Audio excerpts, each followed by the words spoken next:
Hallo und herzlich willkommen. Die Corona-Pandemie und der Krieg in der Ukraine haben für viele den Tod und das Sterben wieder präsenter gemacht. Ein Thema, das wir nur allzu gerne verdrängen. Heute möchte ich herausfinden, was der Gedanke an den Tod mit unserem Leben macht. Zu Gast ist die Schweizer Philosophin Susanne Bury.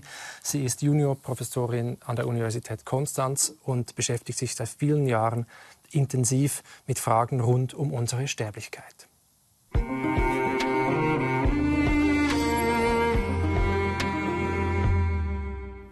Ja, Frau Bury, inwiefern haben die Pandemie und der Krieg in der Ukraine Ihr Verhältnis zum Tod noch mal verändert? Ich würde sagen, sie haben den Tod auch wieder verstärkt in mein Bewusstsein gerückt.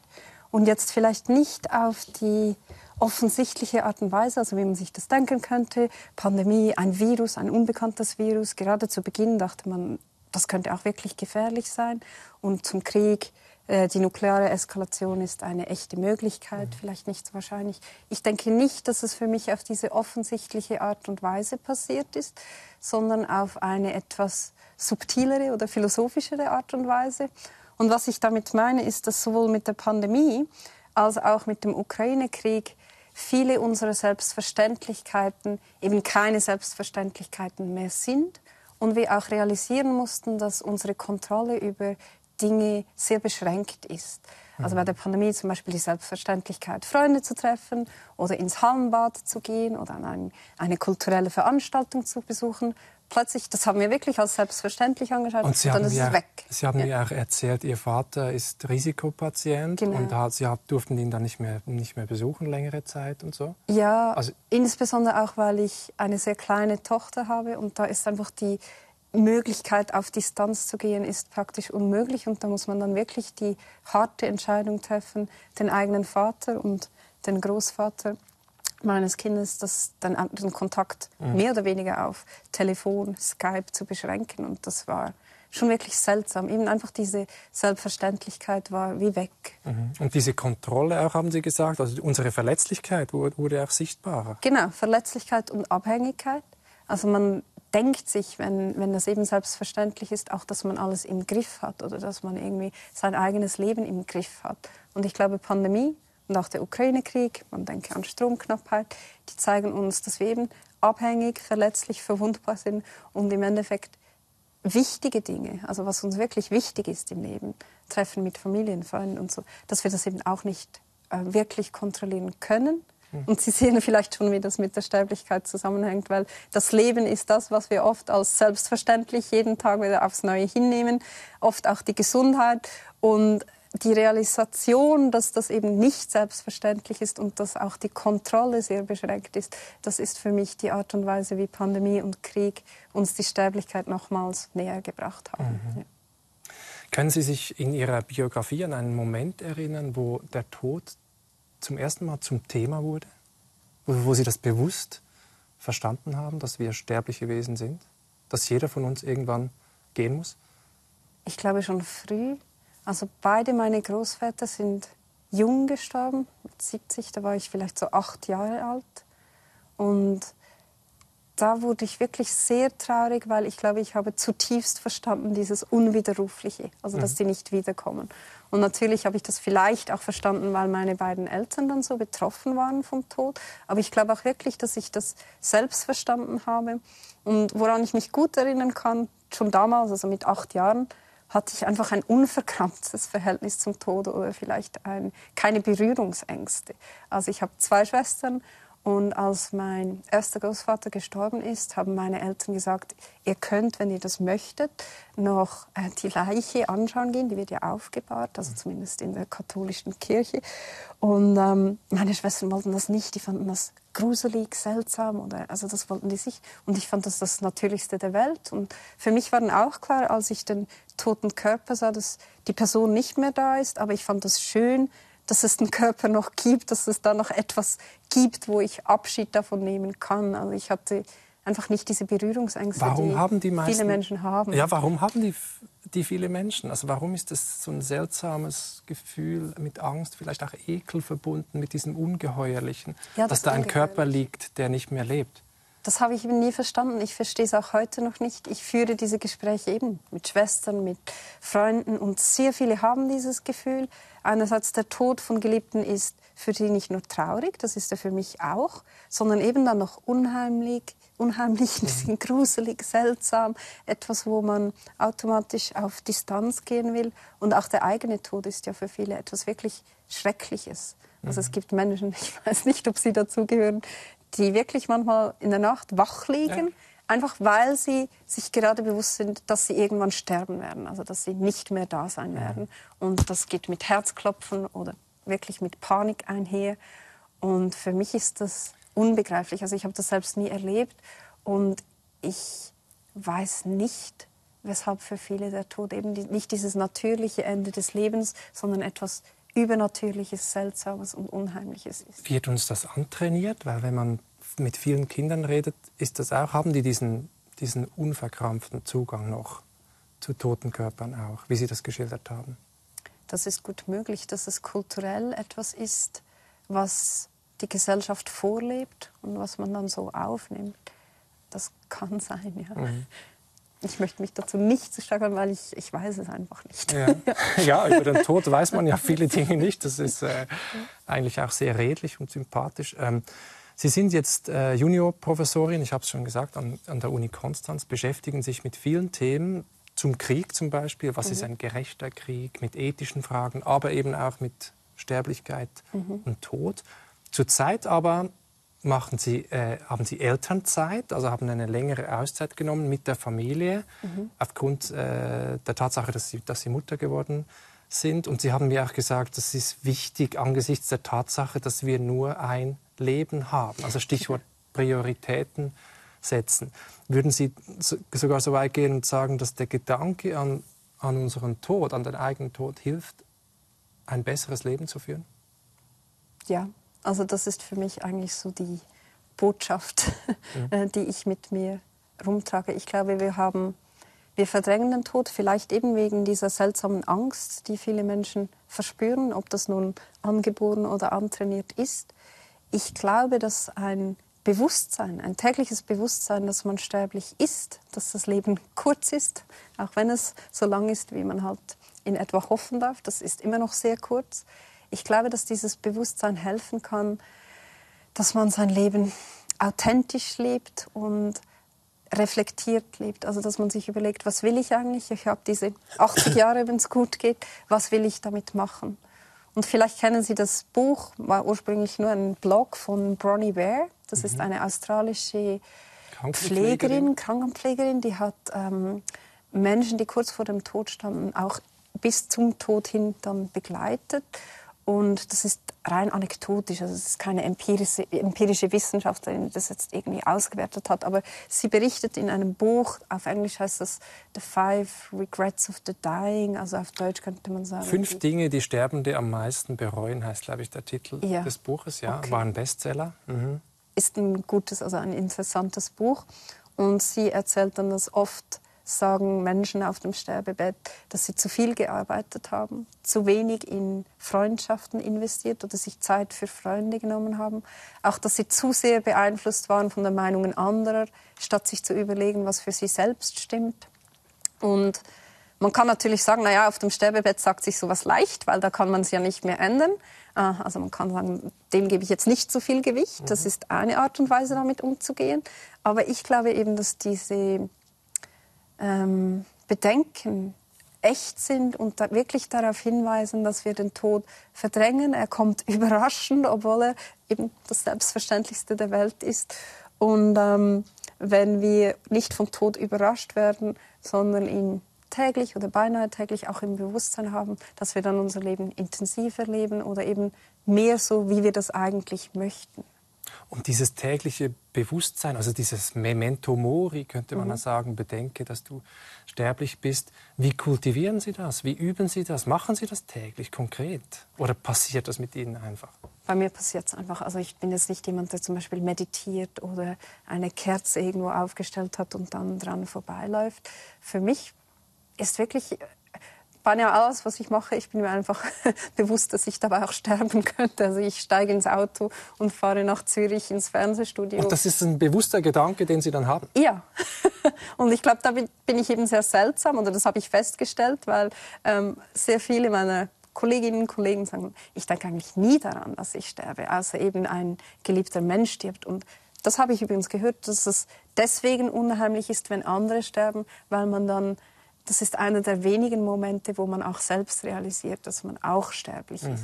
Für mich ist das jetzt eben halt nicht der Fall, aber das könnte eine Erklärung sein, weshalb es so unheimlich ist, wenn man einen toten Menschen sieht, weil man dann wirklich auch realisiert, dass man selbst stirbt. Aber eben, ich glaube, das ist eigentlich eine gute Sache, weil man dann sein Leben vielleicht mehr als Geschenk sieht, als auch begrenzt sieht und sich dann automatisch, oder ich hoffe es, sich anfängt zu überlegen, was man damit machen will.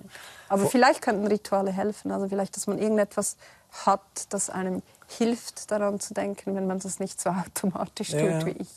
Wir können gleich noch über die Rituale reden, aber mir kommt jetzt in den Sinn, vor einigen Jahren war der Psychoanalytiker und Schriftsteller Irvin Yalom bei uns zu Gast. Und der hat eine Aussage gemacht, die ich nie vergessen werde. Wir hören ihm mal kurz zu.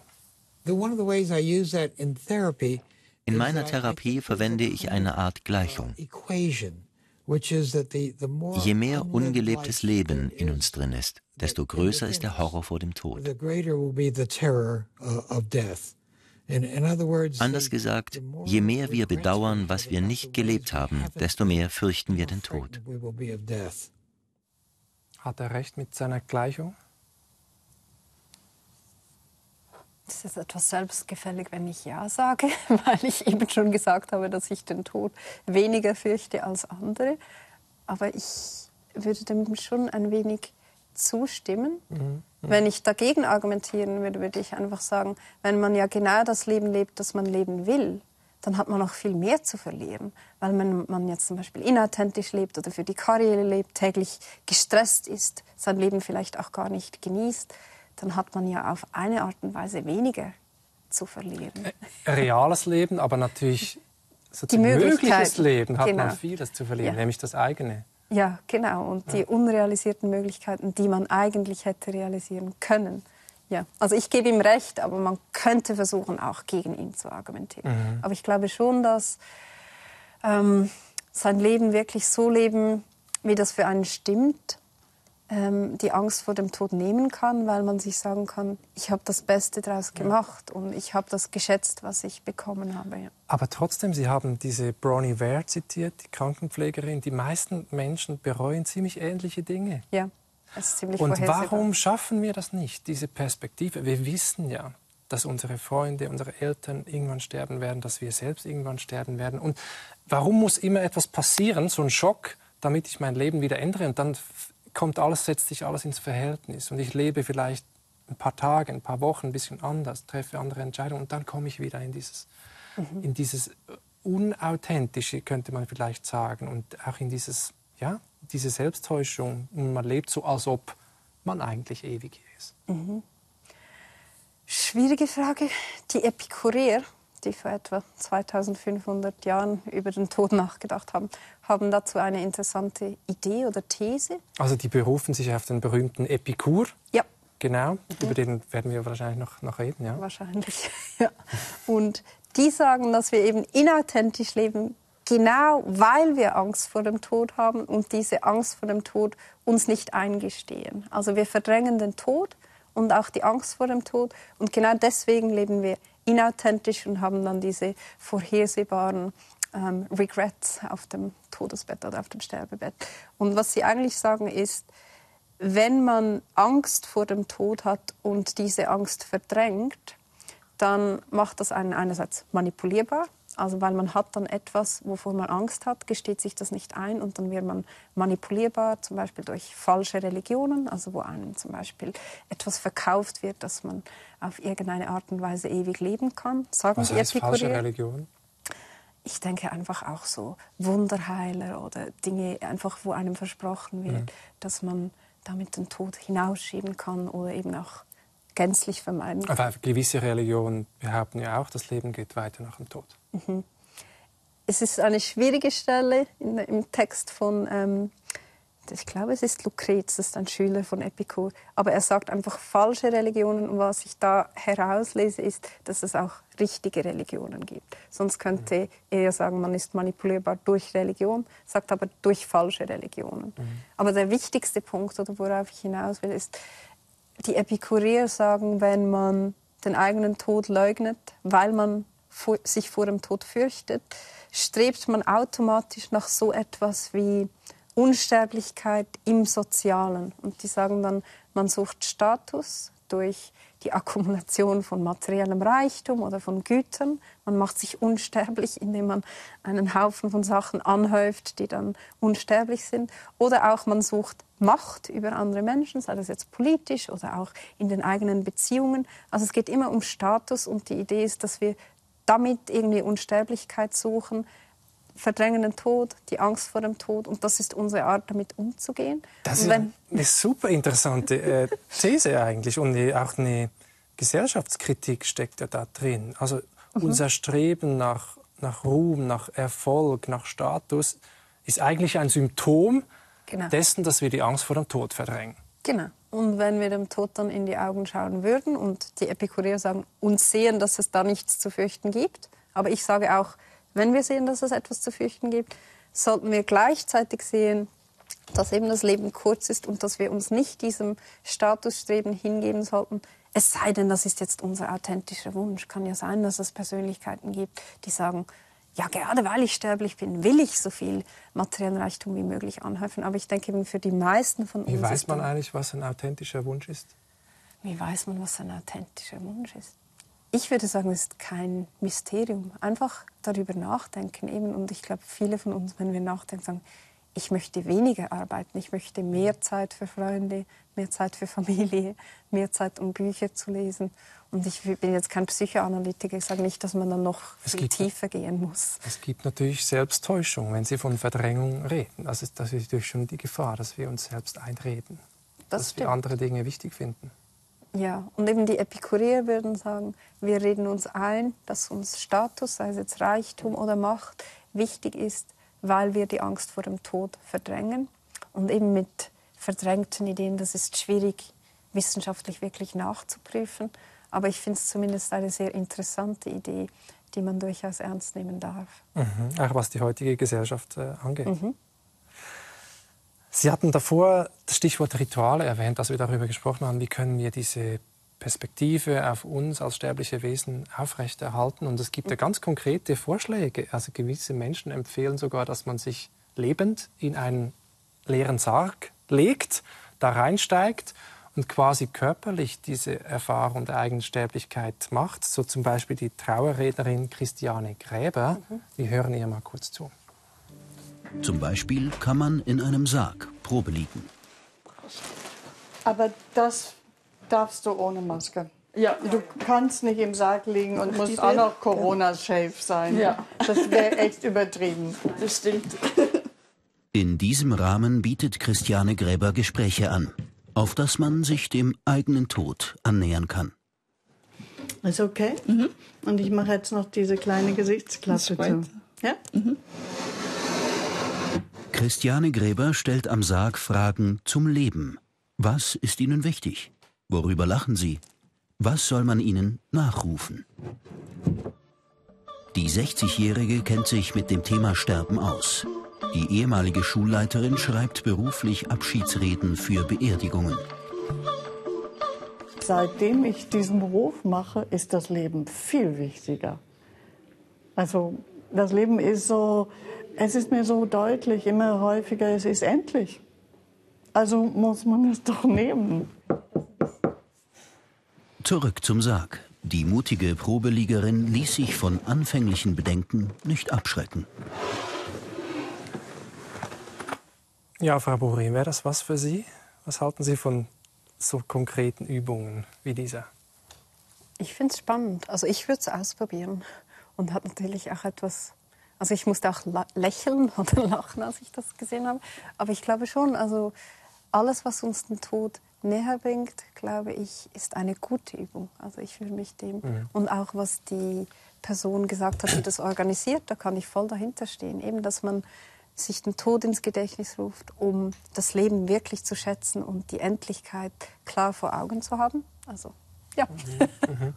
Wir haben über diese verdrängte Angst vor der Sterblichkeit gesprochen. Und es ist ja eigentlich eine geteilte Gesellschaftsdiagnose, die man oft hört, dass wir den Tod heute eher so an den Rand der Gesellschaft drücken, dass man früher zu Hause noch gestorben ist und so weiter. Und heute ist das im Spital. Und heute, wenn man länger trauert, wenn man jemanden verloren hat, wird das auch schnell zur Krankheit. Und man hat dann eine Depression, also wird pathologisiert. Das ist so das eine Argument, die eine Sichtweise. Und die andere geht genau in die andere Richtung. Wenn man sich anschaut, wie viele Bücher es gibt, wie viele Kongresse zum Tod veranstaltet werden, Festivals, Ausstellungen, School of Death gibt es, Death-Cafés, also Todescafés, wo man miteinander über den Tod redet und genau dieses Tabu zu brechen versucht. Dann gibt es Funeral Planning, so genau wie es Wedding Planning gibt, also Hochzeitsplanung, so gibt es auch Begräbnisplanung und so weiter. Sterbetagebücher, sogar Reality-TV-Sterbeshows habe ich gesehen, etwa in Holland, die heißt Über meine Leiche. Die Frage ist also, ist der Tod jetzt eigentlich ein Tabu oder ein Trend sogar? Ich würde sagen, ist immer noch ein Tabu, aber vielleicht wird er enttabuisiert. Ich glaube allgemein unsere Gesellschaft, was ich gut finde an unserer Zeit, ist, dass wir diese Tabus angehen, also eigentlich alle Tabus. Und ich denke auch einfach daran, dass wir über schwierige Dinge mehr sprechen, als das zum Beispiel noch vor 20 Jahren der Fall war. Also ich glaube, es ist gut möglich, dass eine Enttabuisierung stattfindet. Aber wenn ich sage, es ist immer noch ein Tabu, was mir einfällt, ist einfach so, wir philosophieren jetzt über den Tod, Sie und ich, und das ist der Trend. Ich habe es auch unterrichtet zum Tod an der Universität Konstanz vor einem Jahr. Das war ein enorm gut besuchter Kurs und wir konnten gut über den Tod philosophieren. Und das geht, also wenn man dann ganz so rational diskutiert und das Leben ist gut und deswegen ist es gut zu wissen, dass es endlich ist. Aber was eben das Tabu ist diese schreckliche Angst vor dem Tod oder auch eben Trauer, also wirklich Emotionen, die mit dem Tod verbunden sind, offen zugeben, darüber diskutieren, diese nicht wegdiskutieren oder gleich weg erklären, sondern für jemanden da sein, der vielleicht nicht nur traurig ist, weil er jemanden verloren hat, sondern auch Schuldgefühle hat. Und dass man dann nicht einfach sagt, ach komm, das ist schon gut, oder, sondern dass man auf diese Schuldgefühle auch, dass man die offen zusammen betrachten kann, vielleicht auch sagen kann, dass die gute Gründe haben und so weiter. Also die schwierigen Gefühle, glaube ich, die werden immer noch tabuisiert. Und der Trend ist, dass man so ein bisschen über den Tod philosophiert, ohne sich in die Gräben zu begeben oder in die schwierigen emotionalen Diskussionen. Auch einfach mit, ich sage nicht, dass man das mit Fremden tun muss, aber mit Freunden und Familie, glaube ich, das passiert immer noch sehr wenig. Ja, ich glaube, das sind auch zwei ganz verschiedene Dinge, darüber nachzudenken, zu reden und dann jemanden in den Tod zu begleiten, genau, zum Beispiel, solche Dinge, oder jemanden zu verlieren. Haben Sie das auch schon gemacht, so ganz nahe? Nein, ich habe damit wirklich praktisch keine Erfahrung. Ich habe ein sehr behütetes Leben, glücklicherweise bisher leben dürfen. Und das sind wirklich meine Großeltern und ein Onkel, die gestorben sind. Und ich habe die nicht nahe begleitet. Und das ist auch etwas für meine zukünftige Forschung, dass ich das mehr tun möchte und wirklich mit Hospiz zusammenarbeiten. Ich habe auch schon mit Ärzten jetzt Kontakt aufgenommen, einfach weil ich glaube, das kann man sonst gar nicht eben seriös. Wie ich eben gesagt habe selbst, das Philosophieren ist das eine und dann gibt es die echte Erfahrung, dass geliebte Menschen zum Beispiel sterben, und das möchte ich auch in meiner eigenen Biografie noch mehr so ein bisschen zusammenführen. Ja.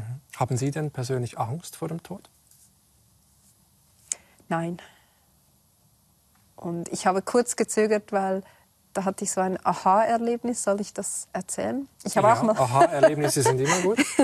Ja, ich habe als Teenager oder so habe ich wirklich realisiert, dass mir der Tod einfach keine Angst macht. Also ich habe den im Hinterkopf oder im Kopf täglich, aber er macht mir keine Angst, sondern eben er belebt mich. Ziemlich buchstäblich beleben, weil ich einfach dann das Leben schätze. Und für mich ist der Tod eigentlich, gehört einfach zum Leben dazu, ist das Ende, das ist ein bisschen so. Und ich habe dann erst mit Ende 20 mit einem Philosophiestudium angefangen und da wurde mir dann erklärt, dass meine Haltung eben diejenige ist von Epikur und seinen Schülern. Also die betonen oder die argumentieren eben, dass der Tod ein Nichts ist. Es ist weder gut, noch ist er schlecht, er ist ein Nichts. Und das Argument der Epikureer ist in etwa, was wirklich gut und wichtig im Leben ist Glückserlebnisse, Freude, und was auch wichtig ist Schmerzvermeidung. Und damit man Glück empfinden kann oder Schmerz vermeiden, muss man ja am Leben sein. Wenn man tot ist, existiert man nicht mehr, sagen die Epikureer. Und da widerfährt einem nichts Gutes, nichts Schlechtes. Also ist der Tod ein Nichts und jede Furcht vor ihm ist eine Verwirrung. Und ich fand das dann plausibel und ich dachte, ja, die haben genau recht. Und da wollte ich einen Aufsatz schreiben, um die Epikureer zu verteidigen. Und dann überlegte ich mir, was heißt es dann, wenn etwas ein Nichts ist?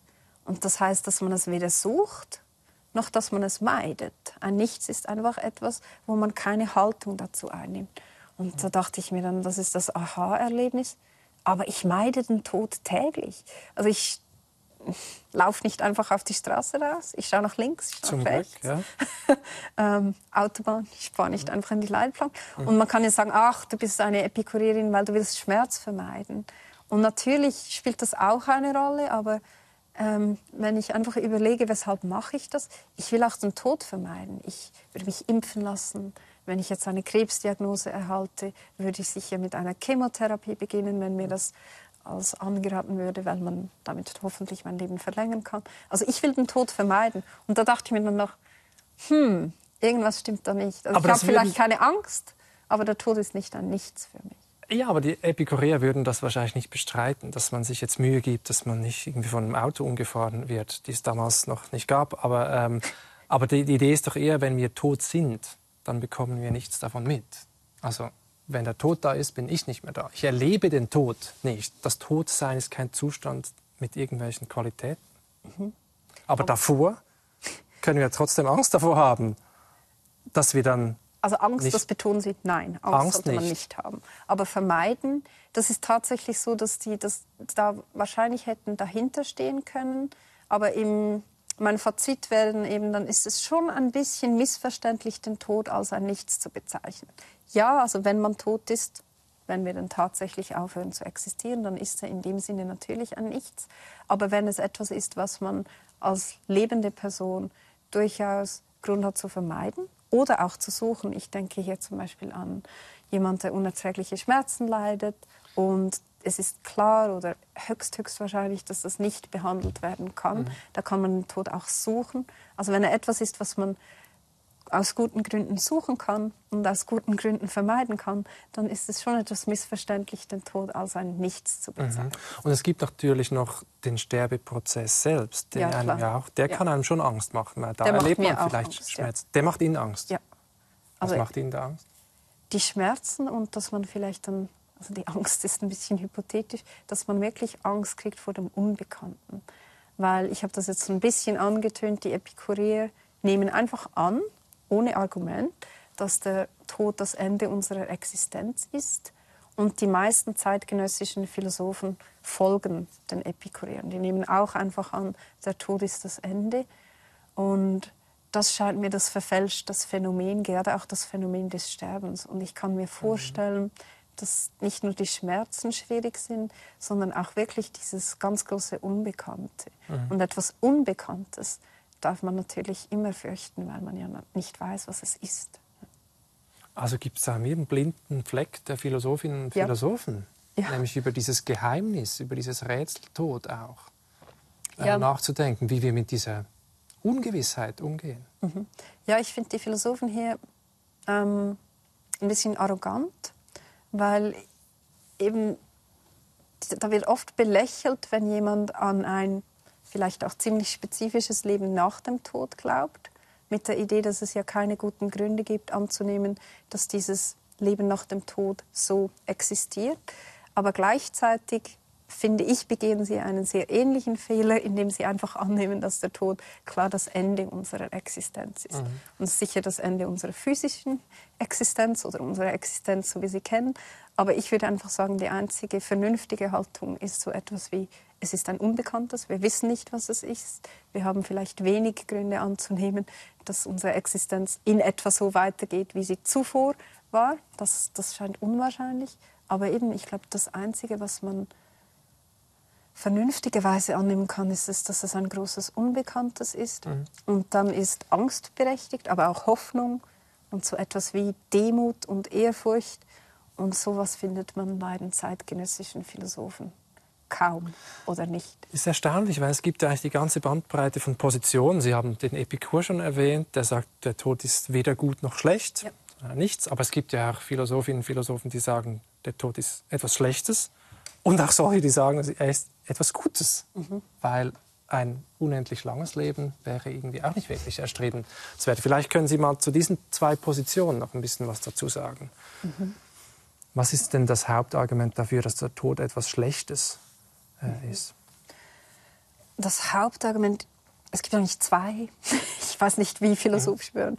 Also ein Argument ist einfach, nur weil er an sich, also das Todsein, ein Nichts ist, heißt das noch nicht, dass er nicht schlecht sein kann. Und ich kann das mit einem Beispiel illustrieren. Stellen Sie sich vor, Sie fallen morgen in ein Koma für eine Woche und das ist wie ein tiefer Schlaf, also keine Träume, gar nichts, ein Nichts. Und dann verpassen Sie aber die Party Ihres Lebens. Und dann ist dieses Koma, obwohl es an sich ein Nichts ist, natürlich schlecht, weil wenn Sie nicht ins Koma gefallen wären, hätten Sie an diese Party gehen können, die findet nur einmal in Ihrem Leben statt, und Sie hätten dort sehr viel Schönes erlebt. Also ist der Tod, auch wenn er an sich ein Nichts ist, eben dann schlecht, und das ist jetzt die Idee der Deprivationstheoretiker, das ist ein bisschen ein langer Begriff, wenn und Deprivation weil... heißt, sie nehmen uns, der nimmt Tod uns nimmt etwas weg. etwas weg. Wenn er uns gutes Leben wegnimmt. Also die Idee ist, an sich ist er vielleicht nichts, aber wenn ich weitergelebt hätte und Freude empfunden hätte, schöne Dinge erlebt hätte, ist er eben schlecht, weil er mir dies wegnimmt. Also ja, die Deprivation. Aber gleichzeitig kann er dann eben auch gut sein, wenn er mir zum Beispiel ein schmerzliches Ende erspart. Also da kann zum Beispiel der Suizid oder Euthanasie, das kann dann etwas sein, was ein Deprivationstheoretiker durchaus befürwortet, weil er sagt, ja, es kann Schmerzen ersparen. Also das ist ein Argument, dass der Tod, auch wenn er an sich ein Nichts ist, gut oder schlecht sein kann, weil er uns eine Alternative erspart oder wegnimmt. Dinge verhindert in der Zukunft. Verhindert, ja, genau. Und dann gibt es noch ein anderes Argument, weshalb der Tod schlecht ist. Soll ich das auch noch kurz skizzieren? Ja, wenn es interessant ist, ja, auf jeden Fall. Ich finde es interessant, weil für mich kommt da die Angst vor dem Tod auch wieder mit rein. Beim Koma zum Beispiel, oder eben wenn der Tod an sich ein Nichts ist, kann man es bereuen, dass man jetzt schon stirbt vielleicht. Aber wirklich Angst davor haben kann man eigentlich nicht. Also die Deprivationstheoretiker können die Angst vor dem Tod nicht erklären, scheint mir.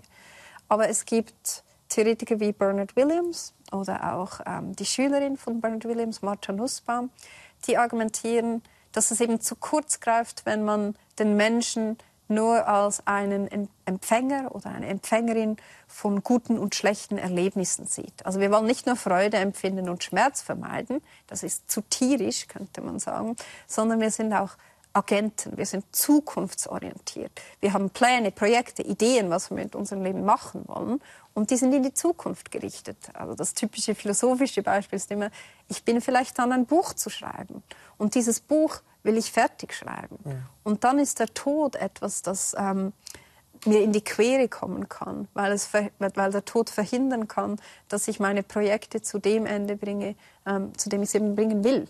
Und dann kann man den Tod auch wieder fürchten, weil er etwas ist, was Pläne vereitelt. Das ist ja interessant. Also der Tod durchkreuzt unsere Lebenspläne, konkrete oder eher Visionen, die wir haben, Entwürfe, wer ich sein möchte. Heißt das jetzt, um zurückzukommen auf den Anfang, wie soll ich leben im Bewusstsein des Todes? Das heißt, dass man soll sich weniger langfristige Pläne machen, sondern eher das Leben als Prozess sehen, als der Weg als Ziel, etwas platt gesagt? Das ist wahrscheinlich das, was die Epikureer geglaubt haben. Also wir haben nur Fragmente ihrer Schule oder dessen, was sie unterrichtet haben. Aber das scheint eben genau ihre wichtigste These gewesen zu sein. Gib deine Zukunftsorientierung auf, hör auf zu planen, dich verwirklichen zu wollen, also etwas umzusetzen, was Zeit beansprucht, weil dann machst du dich wirklich verwundbar gegenüber dem Tod.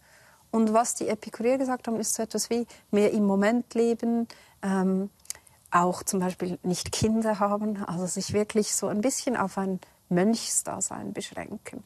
Und das natürlich, also so eine Selbstgenügsamkeit, ja, auch nicht abhängig machen. Ja, genau. Und Williams und Nussbaum sagen, nein, das soll man natürlich nicht machen, weil dann verkürzt man das menschliche Leben oder man reduziert es eben. Und Bernard Williams sagt zum Beispiel auch, diese Wünsche, ich will mein Buch fertig schreiben und der Tod kommt mir in die Quere, wenn er passiert. Oder auch, ich habe jetzt eine Tochter, ich möchte miterleben, wie sie größer wird. Ich will sehen, was für eine Person sie wird und der Tod kommt mir in die Quere. Er sagt, diese Wünsche, diese kategorischen, absoluten, unbedingten Wünsche, ich will das erleben und der Tod kommt mir in die Quere, die bewirken, dass wir am Leben hängen, die propel us into the future, sagt er. Also die sind das, was uns am Morgen aufwachen lassen und auch mit Freude in den Tag starten. Und er sagt, die aufzugeben und einfach nur zu sagen, naja, wenn ich weiterlebe, dann möchte ich, dass es mir gut geht. Das ist eine Verkürzung des menschlichen Lebens. Und persönlich, glaube ich, bin ich so ein bisschen zwischendrin. Ich bin tatsächlich nicht so ein Projektmensch. Ich lebe nicht durch und für meine Projekte. Ich habe aber viel Respekt für Menschen, die das tun. Und ich würde denen nie raten, das zu ändern. Ich glaube, es ist ein bisschen eine Charakterfrage. Für mich, die Art und Weise, wie ich mein Leben nicht verkürze, scheint mir, ist, dass Sie haben das Wort Prozess erwähnt. Ich glaube wirklich, was mir im Leben wichtig ist, ist nicht nur Freude und Leid, sondern gewisse Werte. Also ich möchte zum Beispiel eine gute Mutter sein oder ich möchte loyal sein oder ein Wert ist auch Ehrlichkeit oder dass ich mich verwundbar gegenüber gewissen Dingen mache, dass ich mich nicht versuche zu schützen. Und ich versuche, diese Werte täglich zu leben. Und da kommt mir der Tod tatsächlich weniger in die Quere, weil wenn ich diese Werte gelebt habe einen Tag, dann nimmt mir der Tod nichts weg, wenn er kommt. Weil ich habe halt einfach diese Werte gelebt oder versucht, sollte ich vielleicht sagen, versucht zu leben, solange ich lebte. Und es ist dann nicht ein Projekt, oder wenn es ein Projekt ist, ist es ein Prozess. Ja. Sie haben ja auch Kurse gegeben zum Thema Sinn des Lebens. Jetzt könnte man natürlich sagen, der Tod ist der große Sinnkiller des Lebens, weil, also wenn jetzt wirklich nur wir diese 90 Jahre haben und danach ist Ende, Gelände und fertig für immer, dann stellt sich schon die Frage, was soll das Ganze? Wie sehen Sie das Verhältnis von Tod und Sinn? Das ist eine sehr schwierige Frage.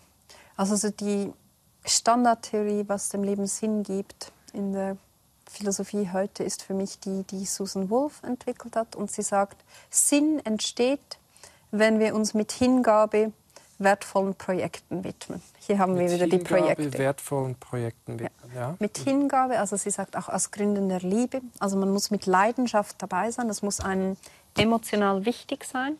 Und das andere Element ist, dass es wertvolle Projekte sind, wertvolle Dinge. Quasi objektiv wertvoll. Dann stellt sich die Frage, was ist objektiv wertvoll? Aber ja, das sagt sie so.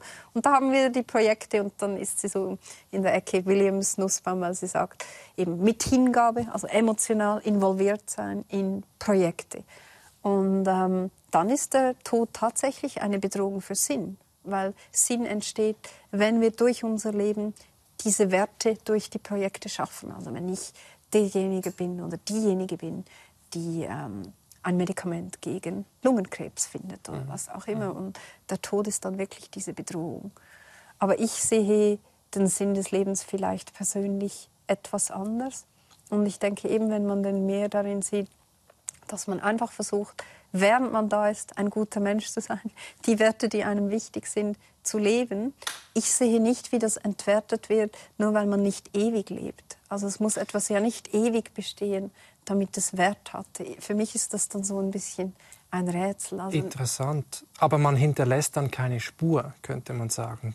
Indem man Gutes tut und anderen hilft oder ein Krebsmedikament entwickelt oder so, hinterlässt man eine klare Spur in der Zukunft. Sie würden sagen, man kann auch ein sinnvolles Leben führen, das gut ist und danach ist einfach fertig und es bleibt nichts von mir übrig. Ja, ich glaube eben nicht, dass wirklich nichts bleibt. Es sind keine sichtbaren Spuren, die die nächsten Generationen noch sehen können. Aber wenn ich jetzt nett zu ihnen bin, dann bleibt das. Also es bleibt nicht in Raum und Zeit. aber es wird immer wahr sein, dass ich nett zu ihnen war. Das ist jetzt ein sehr philosophischer Gedanke. Ja, aber wenn jetzt das alle, also ich meine, wenn das alle vergessen oder wenn Leute irgendwie falsche Dinge erzählen über sie und sagen, sie seien überhaupt nicht nett gewesen in dieser Sternstunde Philosophie, dann bleibt in dem Sinne nichts. Ja. Es bleibt nichts im kollektiven Gedächtnis und viele Menschen wollen so bleiben. Aber ich glaube eben, dass es bleibt. Also alles, was man Gutes getan hat, das bleibt nicht in Raum und Zeit, aber es bleibt eine Tatsache, dass ich der alten Dame über die Straße geholfen habe und ein Lächeln auf ihre Lippen gezaubert habe, auch wenn sich niemand mehr daran erinnert und auch wenn behauptet wird, dass ich niemals nett war zu alten Damen. Also das ist so meine Idee. Es ist eine Tatsache, eine vergangene es ist eine Tatsache. Aber es bleibt eine Tatsache. Aber ich habe da bei meinen Studierenden nicht so viel Erfolg gehabt. Also die wollen auch dieses Bleibende, wo sich andere daran erinnern. Also eben Shakespeare hat etwas Bleibendes geschaffen, weil der heute noch diskutiert wird. Und ich glaube, man muss das Bleibende ein bisschen uminterpretieren, wenn man Sinn so interpretiert, wie ich das tue. Lassen Sie uns noch etwas über die dritte Option reden, nämlich die These, dass der Tod etwas Gutes ist. Ja. In dem Sinne, dass wir nicht wirklich wünschen können, unsterblich zu sein. Das gibt ja auch eine lange philosophische Debatte dazu. Vielleicht können Sie 1, 2 Stichworte nennen. Warum denn das so schlimm ist, wenn ich jetzt, keine Ahnung, 500 Jahre alt wäre? Ist doch eigentlich eine schöne Sache. Ja, ich bin auch eher auf der Seite derjenigen, die denken, das ist eine schöne Sache. Aber das Argument, das bekannteste ist wieder Bernard Williams, gegen die Unsterblichkeit oder gegen dass es nichts Wünschenswertes wäre, unsterblich zu sein. Und er sagt, es ist eigentlich ein Dilemma. Also man endet in einer Sackgasse oder dann in der anderen. Und die erste Sackgasse ist diejenige, dass es einem einfach unsäglich langweilig wird. Also stellen Sie sich vor, Sie leben Tausende von Jahren und Sie haben jetzt alle Studiengänge, die Sie jemals interessiert haben, ausprobiert und die Karriere. Und trotzdem haben Sie erst 5000 Jahre gelebt und die Unendlichkeit ist dann viel, viel länger. Also sagt, gegen Ende wird die lang, ja. Wirklich öde. Ja, also gegen Ende wird es dann ziemlich lang. Das ist die eine Sackgasse, wo Sie enden können. Aber wenn es nicht langweilig wird, sagt er, dann muss es zwingend der Fall sein, dass Sie für Ihr jetziges Selbst nicht mehr als Yves Bossard erkennbar werden. Also Sie müssen sich so sehr wandeln, dass Sie eigentlich ein ganz anderer sind, dass Sie nichts mehr mit dieser zukünftigen Person, sagen wir in 100.000 Jahren, verbindet. Mich immer wieder neu erfinden, so. Absolut, ja. Also wirklich total. Und er sagt, und dann ist das eigentlich auch eine Art von Tod, weil dann haben gar nicht Sie überlebt, sondern dann lebt da ein anderer und irgendwie kann man das zurückverfolgen. Vor 100.000 Jahren war das Yves Bossard, aber das sind nicht mehr wirklich Sie. Und dann ist es eben gar nicht wirklich eine Unsterblichkeit, sondern auch wieder eine Art von Sterblichkeit. Also wirklich unsterblich sein heißt unaushaltbar gelangweilt sein. Das ist so ein bisschen das Dilemma. Interessant. Es gibt ja jetzt im Silicon Valley bestimmte VordenkerInnen, oder meistens sind es Männer, die nicht gerade Unsterblichkeit wollen, aber die wollen schon so Langlebigkeit. Also die sehen das Altern, den Alterungsprozess als Krankheit, den man kurieren kann in Zukunft. Etwa der australische Biologe und Genetiker David Sinclair, wir hören ihm mal kurz zu. Es hört sich verrückt an, aber Altern ist etwas, wovon wir heute viel verstehen. Welche Ursachen es hat und erst seit kurzem, wie man diesen Prozess umkehren kann. Wir forschen daran, zu verstehen, wieso wir altern und wie wir es aufhalten können. Wir arbeiten an einem Molekül namens NAD. Es regt die Aktivität der Gene an und wenn wir das NAD erhöhen, in alten Tieren und hoffentlich in alten Menschen, können wir die Uhr zurückdrehen und gegen Krankheit und Alter kämpfen. In Experimenten mit Mäusen konnten Sinclair und sein Labor nachweisen, dass durch Anregung der Sirtuine ältere Mäuse wieder jünger werden. Durch Zugabe bestimmter Moleküle werden die Sirtuine beeinflusst und so kann die Lebenserwartung von Mäusen um 20% erhöht werden. Es gibt Studien an Menschen, die zeigen, dass es möglich ist, gewisse Aspekte des Alterns umzukehren. Und jemandem wird das gelingen in den nächsten Jahren. Ich könnte es sein oder jemand anderes. Aber jemand wird es tun. Ja, alles eine Frage der Zeit. Bald können wir 150 Jahre alt werden, vielleicht sogar 300. Wäre das etwas für Sie? Ja, für mich durchaus. Also was ich lustig finde bei Williams eben, er argumentiert gegen die Unsterblichkeit, aber als Beispiel nimmt er immer eine Person aus einer Oper, die 342 Jahre alt ist. Und er sagt dann, dass die bereits eigentlich unendlich gelangweilt ist. Ja. Und auch schon als ich das zum ersten Mal gelesen habe, ich habe den Aufsatz jetzt so viele Mal gelesen, dachte ich mir, aber 342 ist jetzt wirklich noch nicht so alt. Und das ist jetzt wirklich noch nicht ein Alter, wo man gelangweilt sein muss. Kann auch einige Länder entdecken und Bücher lesen und so. Also ja, also eben oft werden die etwas belächelt, diese Silicon Valley. Eben dann wird es auch als Freak bezeichnet, der Hunde wollte ewig leben. Und ich finde einfach, also 150 Jahre sind noch lange nicht ewig. Und wenn man einfach auf das Individuum fokussiert, vielleicht wollen Sie ja gleich noch sagen, aber wäre das gut für die Gesellschaft? Ich glaube schon, dass das wünschenswert ist, dass für viele von uns das Leben eben zu kurz ist. Also ich würde gerne eine andere Karriere noch ausprobieren. Wie funktioniere ich als, was weiß ich, Juristin? Das würde mich interessieren und da sind dann 150 Jahre noch nicht. Ich meine, man kann es sich auch mal vergegenwärtigen, dass vor, keine Ahnung, 200, 300 Jahren wurde man noch durchschnittlich ungefähr 40, so, und jetzt wird man 80 durchschnittlich. Also das hat sich schon verdoppelt. Ja. Also wir leben schon doppelt so lange, werden schon doppelt so alt wie früher, zu früheren Zeiten. Und ja. Vielleicht ist ja die Frage angemessen zu sagen, wollen wir nicht immer ein bisschen älter werden, wenn wir können? Mhm. Und ja, ich glaube, eben ich sehe viele Probleme oder potenzielle Probleme. Vielleicht könnten wir die auch lösen, weil die Erde scheint jetzt schon zu knapp für die Menschen, die da drauf sind. Und wenn wir halt noch viel länger leben, würde die Ressourcenknappheit vielleicht noch ein schlimmeres Problem. Also das ist das eine.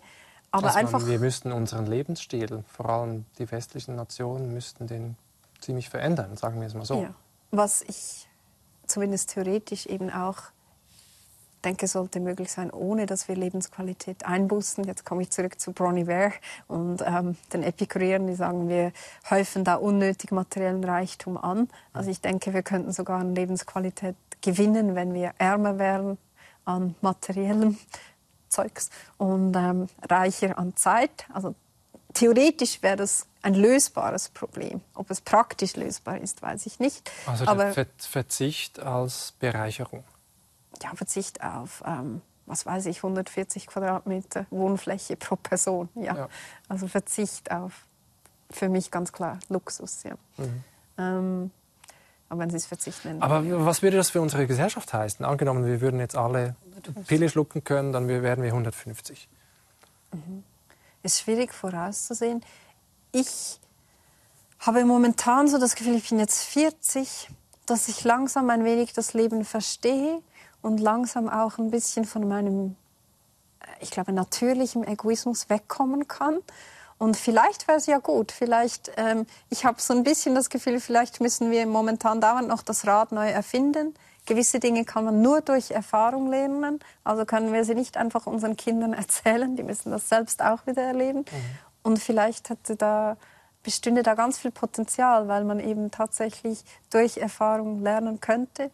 Und vielleicht wären 150-jährige Individuen wirklich weise in diesem Märchensinne. Also ich bin da ein bisschen hoffnungsvoll, aber gleichzeitig eben ist mir nicht klar, dass wir nicht einfach uns da selbst in den Abgrund manövrieren würden, weil wir halt weiterhin materiellen Reichtum suchen würden. Und dann wäre die Erde einfach überfordert. Also es könnte in beide Richtungen gehen, denke ich. Mhm.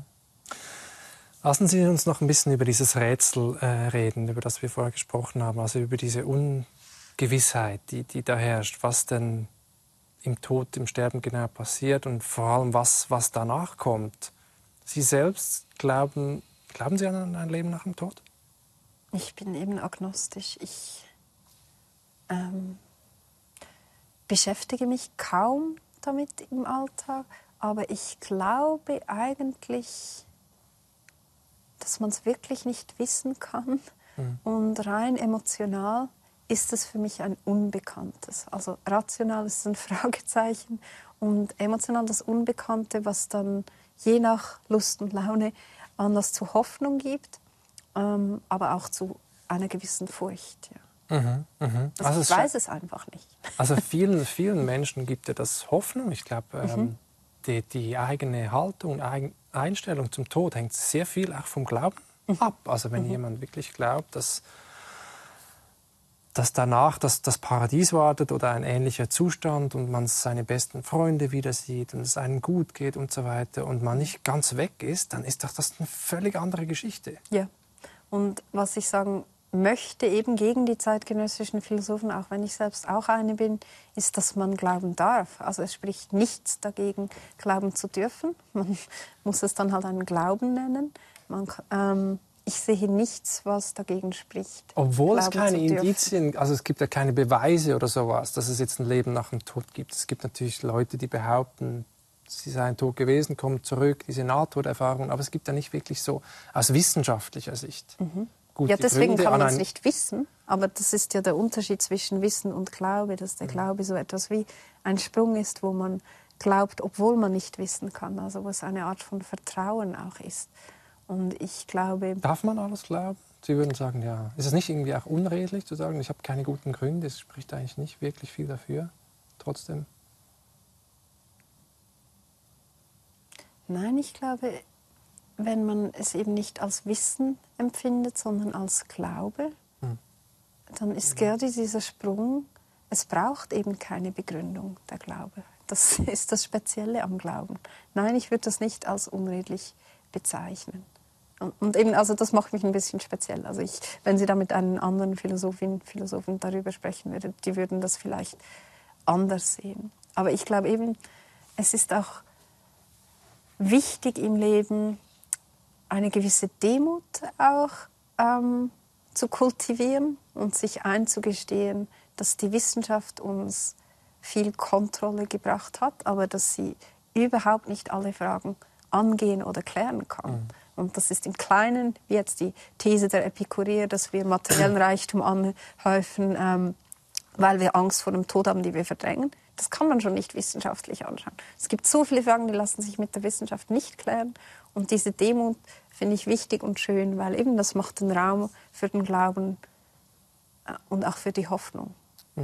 Die haben durchaus Platz. Also widerlegen kann man es ja auch nicht so. Das ist ja der Punkt. Ja, genau. Jetzt kann man sagen, man kann irgendwie so ein Prinzip wie Ockhams Rasiermesser bringen, das besagt, man soll nicht an Dinge glauben, die man nicht unbedingt braucht, um etwas erklären zu können und so. Aber es ist eine lange Debatte. Ich möchte aber selbst da darf ich sagen, ja? Also das spricht dafür, dass man annimmt, dass es das Ende der Existenz ist. Das ist dann eben das Fragezeichen nach Occam's Razor. Also wenn man nichts annehmen soll, was man nicht unnötigerweise postulieren kann, dann ist auch die Nicht-Existenz etwas, was man postuliert. Aber die Tatsache, dass es danach nicht vollkommen zu Ende geht, sondern dass es weitergeht, scheint vielen irgendwie Trost zu sein. Und es gibt ja auch diese Idee, selbst wenn man nicht an eine unsterbliche Seele glaubt, sondern daran, dass ich letztlich Materie bin, auch die Idee, dass ich wieder in einen materiellen Kreislauf eingehe, meine Moleküle und meine Atome und so weiter. Das scheint auch etwas zu sein. Oder Sie haben davor erwähnt, diese Spur, die man hinterlässt in den Erinnerungen anderer Menschen, aber auch auf der Welt, indem man etwas Gutes getan hat, eine Institution gegründet hat, was auch immer. Und Sie haben diesen natürlichen Egoismus erwähnt davor, wo Sie gesagt haben, den haben Sie schon ein bisschen abgelegt, jetzt mit 40 Jahren. Und es gibt ja ein Argument eines Philosophen, der heißt Mark Johnston, der hat ein Buch geschrieben, Surviving Death, also den Tod überleben.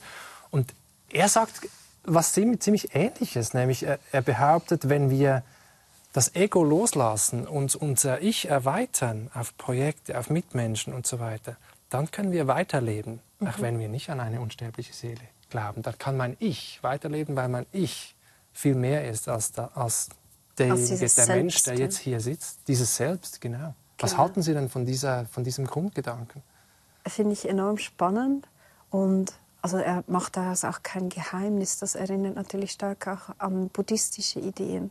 Also dass das Selbst gewissermaßen eine Illusion ist, die wir auch schon zu Lebzeiten gerne aufgeben dürfen oder daran arbeiten sollten, die aufzugeben.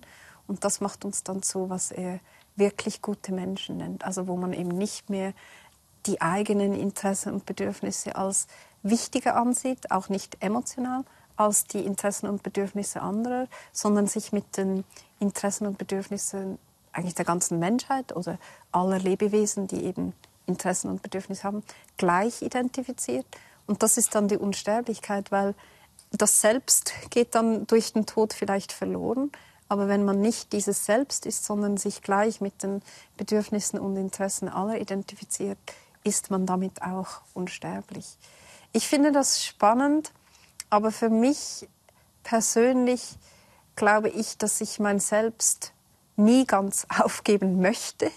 Also ich hänge an meinem Selbst. Ich bin da so kulturell halt so aufgewachsen. Aber wenn ich mir vorstelle, ich habe jetzt eben eine kleine Tochter, dass ich nicht mehr an ihrem Wohlergehen interessiert bin als am Wohlergehen einer mir fremden Person, dann scheint mir das nicht wünschenswert. Das ist nicht etwas, worauf ich hinarbeiten möchte. Ich finde es richtig und wichtig und eben Teil meiner selbst, dass mir ihre Anliegen, ihre Bedürfnisse besonders wichtig sind. Und wenn es bedeutet, unsterblich zu sein, dass sie mir nicht egal sein muss, aber nicht wichtiger als jeder andere Mensch auch, dann ich kann das nicht als einen wünschenswerten Zustand anschauen. Also ich bin damit zufrieden, dass ich nur beschränkt gut bin oder nur beschränkt nicht egoistisch. Ich meine, das ist natürlich auch im Buddhismus dann eine unglaublich starke These. Auch, ja. Dass dieses Ego, dieses Ich, das wir so nennen, eine Illusion ist. Und eigentlich sind wir wie ein Wassertropfen, der dann wieder ins Meer fließt. So. Der Tropfen verschwindet als solcher, aber eigentlich war man nie was Eigenständiges. Man war immer Teil eines größeren Ganzen. Also es ist eine schöne Idee, aber das als emotionaler Mensch dann auch zu leben, ist wahrscheinlich sehr, sehr schwierig. Ja, ich glaube eben, also die Idee ist, dass es diese subjektive Perspektive, die ich auf die Welt einnehme, wo mir gewisse Dinge wichtig sind, andere weniger wichtig, das ist die Illusion oder das ist das Selbst. Das durch meine Linse erscheint das Wohlergehen meiner Tochter beispielsweise besonders wichtig. Und diese Linse, sagen die, ist nur eine Illusion, weil wirklich gibt es nur diesen Ozean oder die Objektivität. Und ja, mir scheint,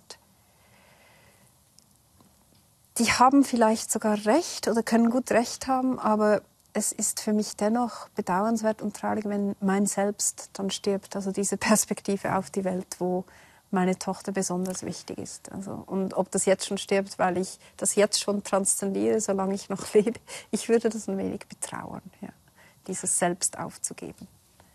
Wir sind schon fast am Ende der Zeit. Haben Sie eine Idee davon, wie Sie sterben möchten irgendwann? Was für Sie ein guter Tod bedeutet?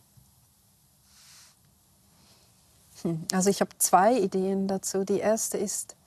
Philosophische Antwort. Vielleicht kann sich ans Lied von Reinhard May erinnern. Der hat gesungen wie ein Baum, den man fällt. Er möchte im Stehen sterben. Und ich habe mir das eigentlich immer gewünscht, dass ich einfach im Schlaf überrascht werde vom Tod. Jetzt habe ich aber eben ein Buch gelesen von Atul Gawande, das ist ein Doktor, und der argumentiert, wenn man als Doktor erkennt, dass der eigene Patient, die eigene Patientin vielleicht noch einen Monat zu leben hat, also das stuft man als höchstwahrscheinlich ein, muss man das kommunizieren, weil zu wissen, dass man noch etwa 4 bis 6 Wochen hat, das ist enorm wertvoll und wichtig. Und ich fand das ganze Buch sehr beeindruckend und über diese Stelle bin ich gestolpert und ich dachte einfach so, nee, für mich lieber nicht. Und das möchte ich mir nochmals überlegen, also wann und unter welchen Umständen es vielleicht wertvoll sein könnte, eben nicht im Schlaf zu sterben, sondern diese 6 Wochen zu haben. Da bin ich noch ein bisschen unentschlossen. Und der zweite Gedanke ist, das ist auch ein bisschen seltsam und ich beziehe mich hier auf ein Zitat von George Orwell. Der diskutiert in einem sehr beeindruckenden Aufsatz Gandhi, das Leben und Wirken von Gandhi. Und dann sagt er, das Wirken von Gandhi war wirklich beeindruckend. Also ein toller politischer Mensch. Aber das Leben von Gandhi, sagt Orwell, der war viel zu sehr Asket, Stoiker. Der hat viel zu sehr darauf hingearbeitet, sich zu kontrollieren. Und Orwell sagt dann, es gehört zum Menschsein dazu, dass man nicht perfekt ist, dass man aus Gründen der Loyalität seine eigenen Prinzipien manchmal aufgibt, einfach weil einem Familie und Freunde wichtig sind, dass man die Familie über Prinzipien stellt, solche Dinge. Und er sagt, es gehört zum Leben dazu, dass man am Ende des Lebens aufgebrochen ist vom Leben Und er sagt auch defeated, also besiegt vom Leben. Und er sagt, das gehört dazu, wenn man andere Menschen liebt. Weil eben, die sterben weg, die verletzen einen, die betrügen einen vielleicht auch. Und er sagt einfach, das gehört zum Leben dazu. Und das ist ein bisschen ein dunkler Gedanke, aber ich finde es eben auch einen schönen Gedanken. Dass man als Mensch sterben kann. Ich möchte ja verbraucht sterben gewissermaßen. Ich möchte wirklich gelebt haben, auch so, dass ich mal verletzt wurde. Also weil man sich offen dem Leben hingibt, da kommt man dann auch nicht unbescholten draus raus. So möchte ich sterben.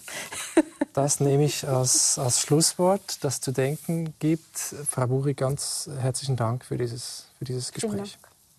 Ja, wie ist das bei euch? Welche Rolle spielt der Tod in eurem Leben? Schreibt es uns in die Kommentare. Und wenn ihr mehr zum Thema wissen wollt, hier findet ihr 2 Gespräche zum Weiterdenken.